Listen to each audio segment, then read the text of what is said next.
What if I told you that a silent war is already happening, not in the shadows, but in plain sight? Iran and Israel, two nations locked in decades of enmity, are now edging terrifyingly close to full-scale war.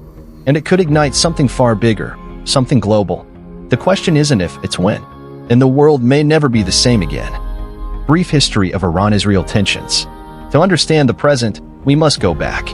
Iran and Israel were not always enemies. In fact, before the 1979 Islamic Revolution, Iran and Israel had diplomatic and even military relations. But everything changed when Iran became an Islamic republic. Under Ayatollah Khomeini, Iran adopted a strong anti-Zionist stance. Israel, on the other hand, became increasingly concerned about Iran's growing influence in the region and its nuclear ambitions. Over the years, both nations have engaged in a shadow war, cyber attacks, sabotage missions, assassinations of nuclear scientists, and support for rival factions across the Middle East. Why conflict escalated in 2024 to 2025? The turning point came in late 2024. After months of covert operations, Iran accused Israel of assassinating one of its top military scientists. In retaliation, Iran-backed militias launched coordinated strikes on Israeli intelligence outposts in Syria and Iraq. Meanwhile, Israel ramped up its support for anti-Iranian factions, bombed Iranian convoys in Syria, and allegedly carried out a cyber attack on Iran's nuclear facilities.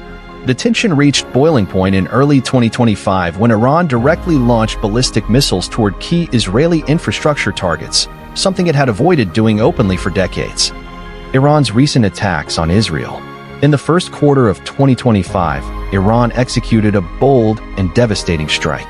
For the first time in modern history, Tehran launched over 70 drones and 30 short-range missiles targeting Israeli military bases in the Negev Desert and naval operations in the Mediterranean.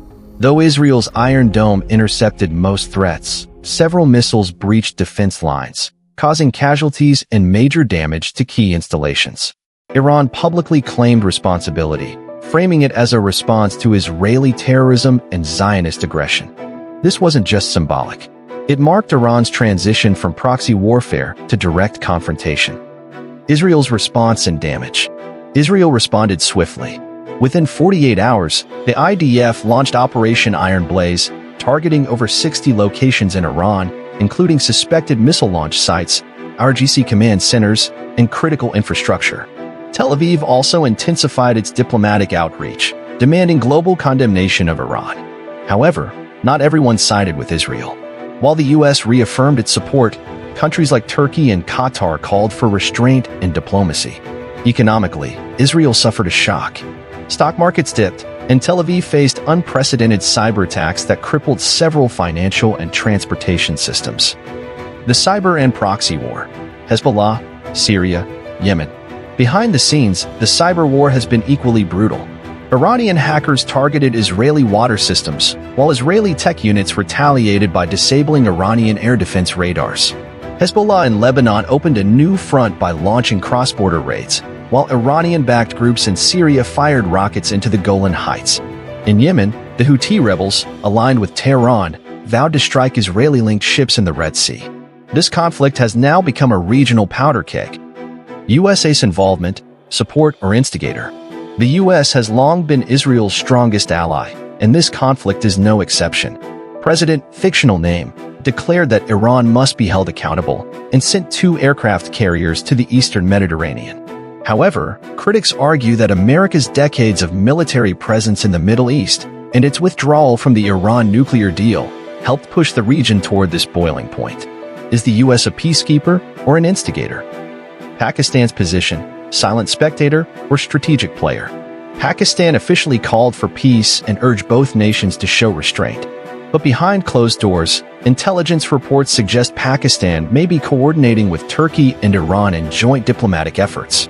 As a nuclear-armed Muslim-majority country, Pakistan's role is sensitive. It does not recognize Israel, and public opinion within Pakistan is overwhelmingly pro-Palestinian. Some analysts warn that if the conflict escalates, Pakistan might be pressured into taking a clearer stance. Role of other Muslim countries: UAE, Saudi, Turkey, Egypt. The Muslim world is divided. UAE and Bahrain, who normalized ties with Israel via the Abraham Accords, have remained mostly silent, fearing backlash. Saudi Arabia is torn. While modernizing under Vision 2030, Riyadh faces internal religious pressures to support Iran against Israel. Turkey, under Erdogan's leadership, condemned Israeli strikes and warned of a regional catastrophe. Egypt remains a key mediator, urging de-escalation but preparing for border instability in Sinai. The question remains, will these countries act or watch? Future scenarios: peace, war, or global fallout? There are three main possibilities. Full-scale war, an uncontrollable spiral into war involving multiple nations, including NATO or even China and Russia. Stalemate and cold peace. After a series of strikes, both sides pull back under international pressure but maintain high alert. Diplomatic resolution. Through UN mediation and backdoor diplomacy, a temporary peace agreement is reached. The wild card? Any misstep, a misfired missile, a civilian tragedy could change everything. Impact on the world, oil, trade, and religion. The Strait of Hormuz, a key oil passage, is already under threat. Oil prices have surged, triggering inflation worldwide. Trade routes through the Red Sea and Suez Canal face attacks. Religiously, the divide between Sunni and Shia blocs is deepening. Sectarian violence could rise in fragile states like Iraq, Syria, and Lebanon. The world economy, already weakened by wars and pandemics, is bracing for another shock. The final message: what the media isn't telling you. Mainstream headlines only show flashes of the truth. What they miss is the deeper game: energy control, political dominance, arms sales, and religious geopolitics. This is not just Iran versus Israel.